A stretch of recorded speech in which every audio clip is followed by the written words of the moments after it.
So I have a bunch of these. I have four of these bobbins, not a bunch, four. And these are from my Ashford Kiwi 2 hiding over there, spinning wheel. And I'm also now using them on my Ashford Traditional because they work for both. And I would like to make a lazy Kate for these. I'd like to buy one, but they're very expensive. And I thought I was going to get away super cheap and just make one myself. But here's the hardware I picked up, including this metal rod, this dowel. I got some standoff washer thingies, finishing washers, some regular washers, and some eye bolts. I got this hacksaw. This thing's only $4. I was really surprised. $4 for that thing. A whole tool for $4.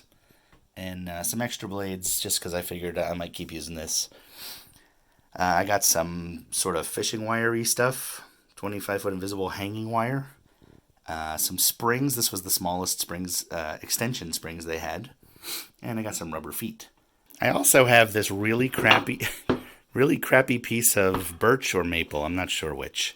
It's got some tear out. It's got a saw kerf. It's got some router marks. It's got a chiseled out hinge where I was testing some hinge thing. There's another router mark.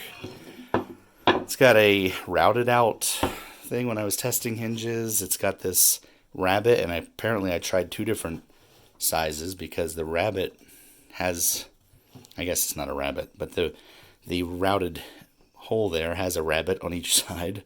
That's this little step.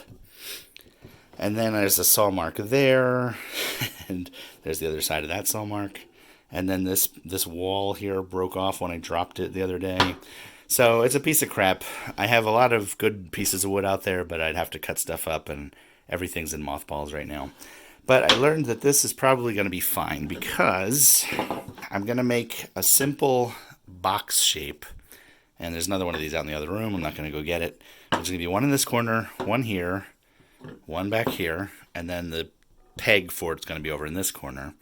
And the thing is, I thought it didn't really matter too much as long as the wire was touching, because this is going to be attention to Lazy Kate. So this fishing wire that I got over here is going to wrap around. I didn't realize that was open. It's open to the public. That's going to wrap around just like the brake line on a spinning wheel. It's going to wrap around these things. It's going to go around one of these little grooves, then around the other, then around the third, and then back to the tuning peg where you can tighten it up to put more or less tension. And there will be a small extension spring, provided these things are weak enough. They look like they're going to be a little too husky. And that's going to allow you to add a little bit of tension to pull that fishing line or the hanging wire into the grooves and hold them. And they're all going to sit on dowels that I'm just going to stick in the corners. So I'm going to cut this dowel up using this little hacksaw and put some holes in here. And I'm going to be using my hardened steel Brad Point bit set that I've had for a long time. I haven't used them in a long time though. So what's nice is that even though the edges are a mess on this board, the hole here is in for a certain radius amount. And so I can move them in, and the hole then will be like in here. It won't be out by the edge. And it also means I think these are going to end up pretty close. The thing that I realized was that you really need to keep the peg sort of in line with the outer edge. Like ideally, I think what I'll do is actually I'll find a side that's good, slide these closer to the edge so that I can slide these a little away from the edge so that I can put the peg, here so that its outer edge is in line with the inner edge of this pulley area, because then the line goes in here, turns 90 and goes here, turns 90 again and goes to this one, which will be over here sticking out off the edge, and then goes 90 again right to where that peg is. So the outer edge of that in both directions is going to be in line. And the reason for that is you want the same amount of line to be touching the wheel. So if, for example, let's say you put them like this and you put the tuning peg here and there were only two bobbins, the line would go out to here and around that one, around this one and back here. But from here, this thing would only have 90 degrees worth of wire. It would be tangent up here, and it would be tangent over here, and then it would be on the peg. But over here, it would be tangent parallel to the back edge. But then, to get back to the peg over here, it would be coming not this way, but diagonally across, which means you'd have wire touching from back here all the way around to over here, which means you'd have a lot more friction on that than on this one, because over here it would only be touching from the back edge to the side edge. This one wouldn't be touching from the back edge to the side edge, it'd be touching from the back edge all the way almost to the front edge when it came off of here, tangent to that line between the edge here and the edge of the peg there.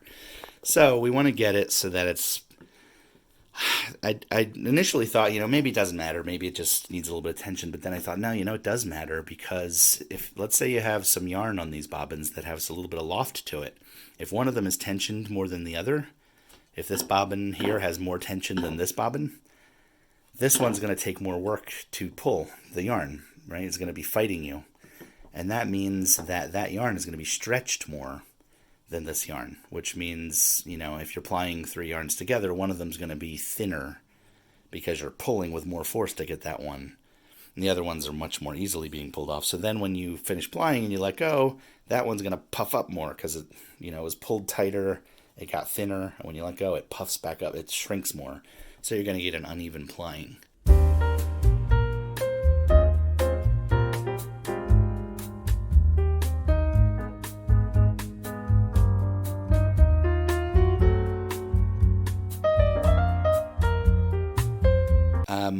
I think I want to do some layout, do some marking, and then the other problem that I've just learned moments ago is that this dowel, I checked, it's a 1/4 inch hole, and this is a 1/4 inch rod, and I really thought that they would have designed this because 1/4 inch rod is so standard.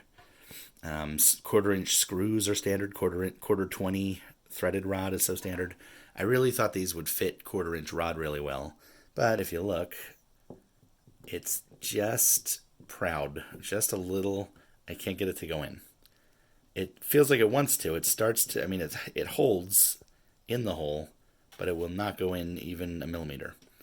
The 1/4 inch bit, which I hold in my hands,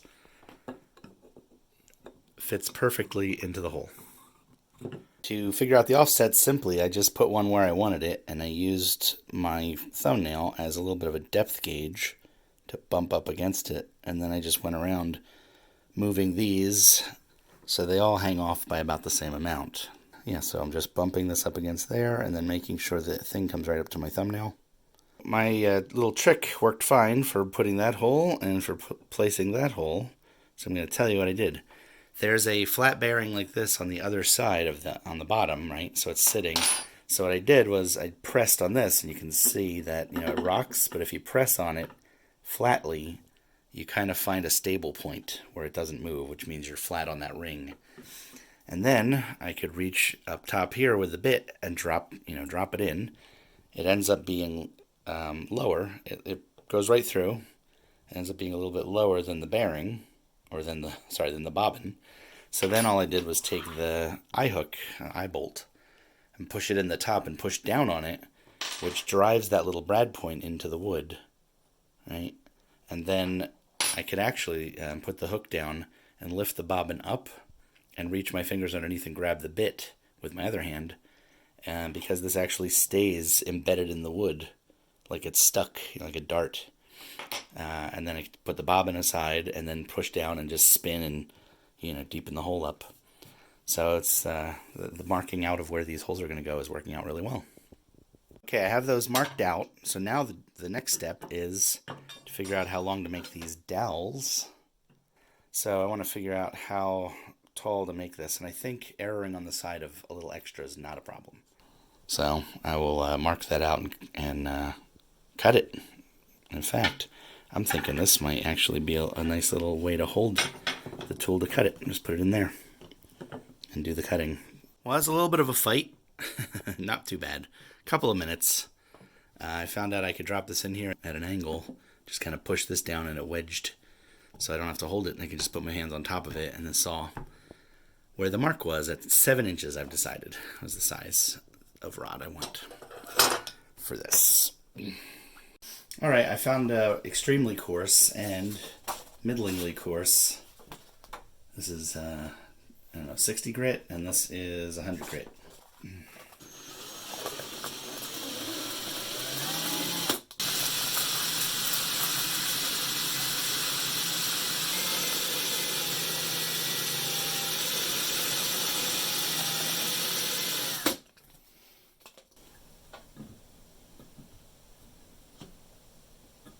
Yeah, not worth it. I'm going to stop there. I'm a ridiculous person because I went through all this work cutting up these things and trying different sandpaper to shrink these down so they'd fit in the bobbins. And I totally forgot I have these 1/4-inch wooden dowels from when I made my drop spindle. So I'm going to take all of these out and find 3 that are nice, because these are not high quality dowels. These are cheapies from Joann. Some rough. They all have like a skid mark down one side of them. That one feels really light. Rough. Not bad. It's going to have to be this one because, yeah, I mean, this one's got all the tear out in it. Yeah, so not great. Sand this up. I think that helps a little. Knocks down some of it. Here we go. Here's the big test. Hey, now we're cooking. A little bit of tape there to show me how far to drill down. That should leave a flat bottom. And now the trickiest bit is going to be drilling straight.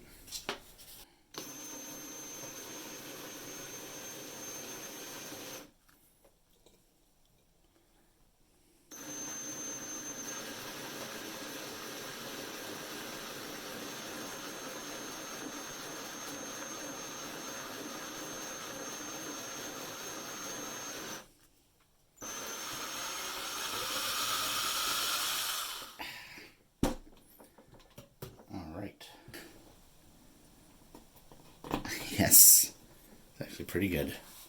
Pretty darn good. This lacked like a little bit of a square. Pretty close. Doesn't have to be perfect. I'm just banging this out. Yeah, it's a little off on this direction, but still within tolerance. So if you were to put a bobbin on here, it would sit a little on one side. It's sitting close. It's sitting more on this edge than on that edge because it leans a little bit. So you can see that they're not, actually those are pretty good. They're definitely not perfect. Well, that one leans quite a bit. But I have a theory about how to make that better. And I guess first of all, I want to see when one of these bobbins is on here, where's a good place to cut this off? And I'm thinking right about there. So I'm just going to cut it by eye and then just mark the other ones by eye too. So some things you can do by eye. And I think, yeah, I'm just going to pick some arbitrary point. Let's say here, the top of this piece of tape. Is it doing anything? It's not. That pen is dry. Completely dry. We'll just have to scrape it a little. Or you know what? I can do this. I'll mark it like that. And I'll do the same on each of them. Good enough.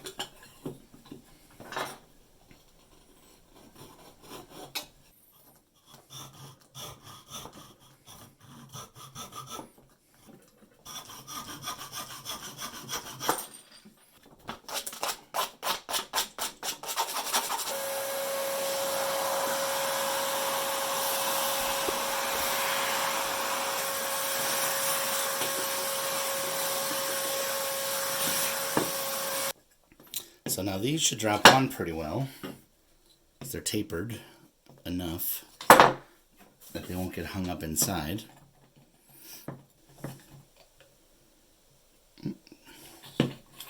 That one feels a little, it's going to be loose, I guess.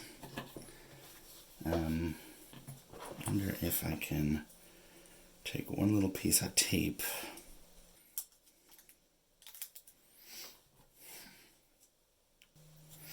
Alright, put a small piece of tape on there. Oh yeah. It's a little surprising how well that worked. I thought the tape was going to be too thick. So, they, they're at an angle. This one's the worst one. The other ones look pretty vertical. This one's leaning pretty heavily to the side. Which means these are going to rub. The wood is going to rub. Although it actually doesn't feel like it is. But just to make it a little bit nicer, I decided to get these finishing washers. So now I can put a finishing washer on each of these rods. And then the plastic will sit on that slippery metal face and spin a lot more nicely than it would have.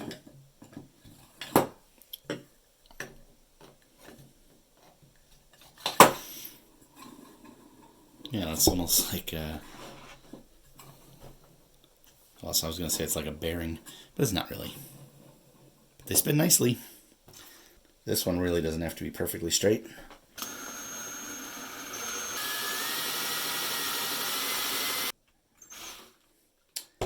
Thread this in. Oh, you know what? I just realized I'm going to need a place to tie the other end off. I have added a dowel here that I can tie this to.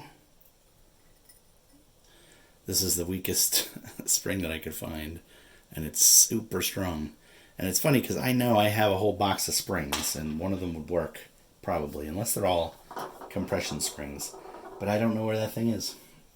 Okay, skipping over a bunch of boring fighting with this idea. The idea here was that I'd be able to put the filament through there and then wrap it around the base, the screw part, and then tighten it very accurately with this.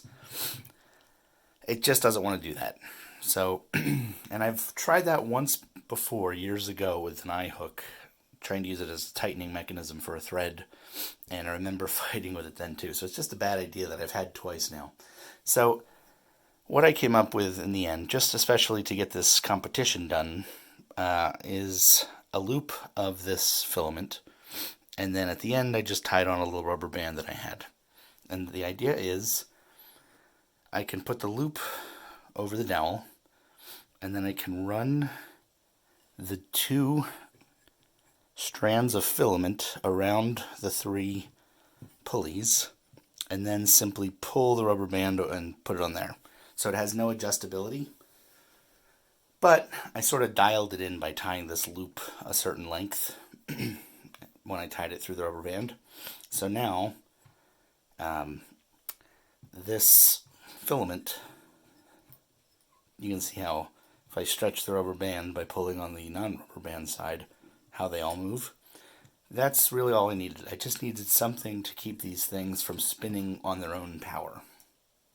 Because one of the problems is when you have yarn that's been spun and it's sitting on the bobbin, when you spin it, it gets a bunch of energy, right? And so if you were to bring it close together, if you were to let the tension out of it, it wants to curl up on itself. And that's energy. That's like an elastic power that it has.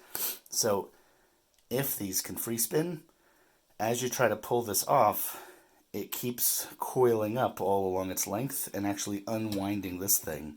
And you end up with a kind of mess of self-plying yarn hanging down and going through your fingers. So you just need something to kind of keep it from doing that. And also when you pull on it, you don't want it to keep on spinning. So when I pull on this, it stops when I stop. If I were to take the tension off, so there was nothing keeping that when I pull on this a little bit, see, and that's already a problem because now it's wound around the dowel underneath and I can't even pull on it easily. So you don't want it to do that. You don't want it to be spinning around the opposite way when you pull on it. So that's what the tensioner is for. I screwed on some rubber feet. So the big question now is, will this work for what I need? Will this help me out in the competition?